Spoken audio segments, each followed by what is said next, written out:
James B. Duke. He was a builder. He surrounded himself with remarkable people.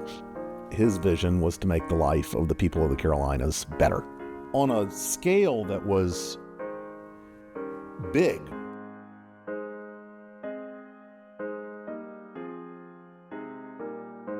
The spirit of giving was instilled in Ben Duke, James B. Duke, and the subsequent generations because of Washington Duke.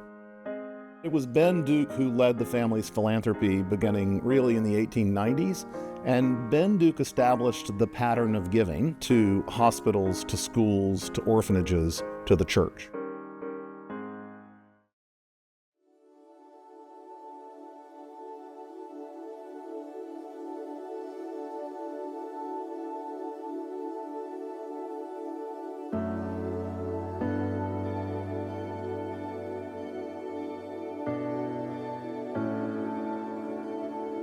I have endeavored to make provision in some measure for the needs of mankind along physical, mental, and spiritual lines.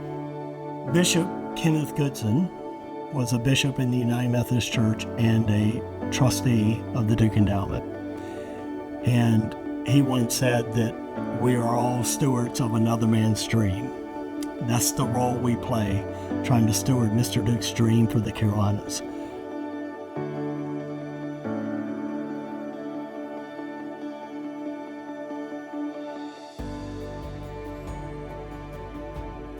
Children are the most needed and vulnerable part of our society, and we owe it as a responsibility to give them what they need to grow and thrive.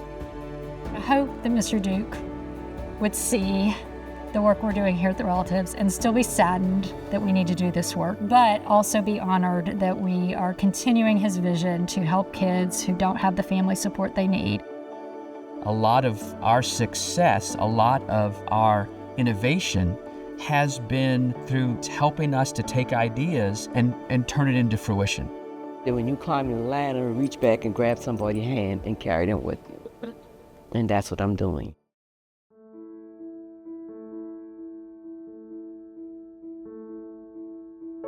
Where we improve people's lives has moved out of the hospital, and it has moved into managing chronic problems. Through our collaboration with our partners around the state, the Duke Endowment, South Carolina Telehealth Alliance, 100% of all South Carolinians are within a 30-minute drive of an expert stroke doc. Hard work, dedication, commitment can really impact patients that would otherwise not have any access to health care. I was taken to the ICU. They also got the neurologist on our screen right there. Yeah, it was very life-saving to me.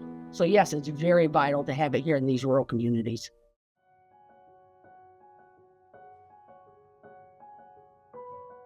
When you explained that we share this common birthday, December 11th of 1924, and you follow the trajectory of the endowment and the ways it partners with Duke University, it is truly remarkable. In order for me to even be here, like I said, it's a lot of people who have, provided resources and opportunities for students such as myself from rural, North Carolina. If I were able to talk to Mr. Duke today, the first thing I would say is thank you. I have every faith, every belief that Davidson students will be part of the solution to the very hardest, the most intractable problems that face us. Knowledge is the one thing you can never have taken away from you, even if you lose everything in this world. I hope that he would be able to see that, indeed, we have, alongside him, helped to carry out that dream of his. Let's just think for a minute.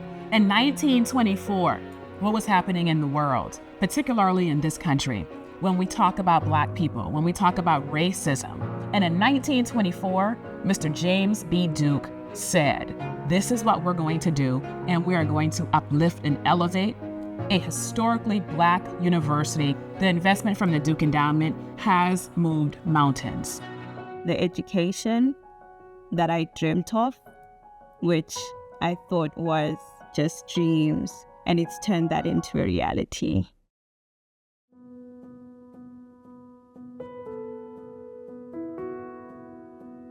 If Mr. Duke were here looking at the program, It's a testimony to what's possible when we dream God's dream.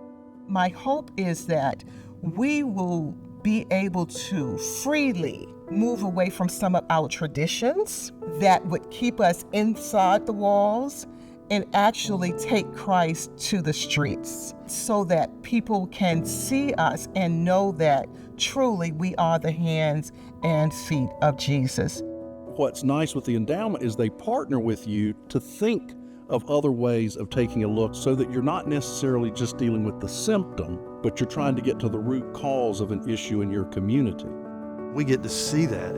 You get to see this broken soul who saw themselves as hopeless and worthless begin to come alive again inside.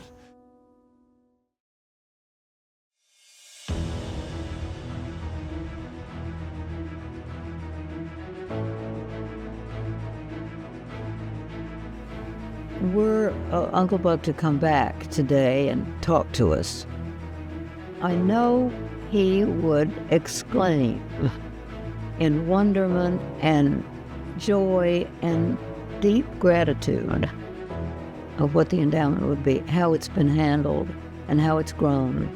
We are serious about trying to have an impact, and by that I mean a measurable difference in improving the Carolinas. The goal is to get better every day than we were the day before. And I think our grantees share that same passion. In fact, I know they do. That's why they inspire us.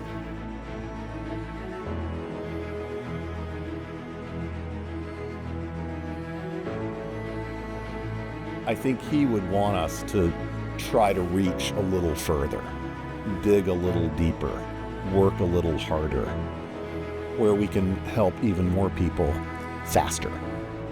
I think that's what he would do. If he were here today, I would like to look at him and say, look what you did. Look what you've created. Look at who we are, and look at what we get to do. What's next?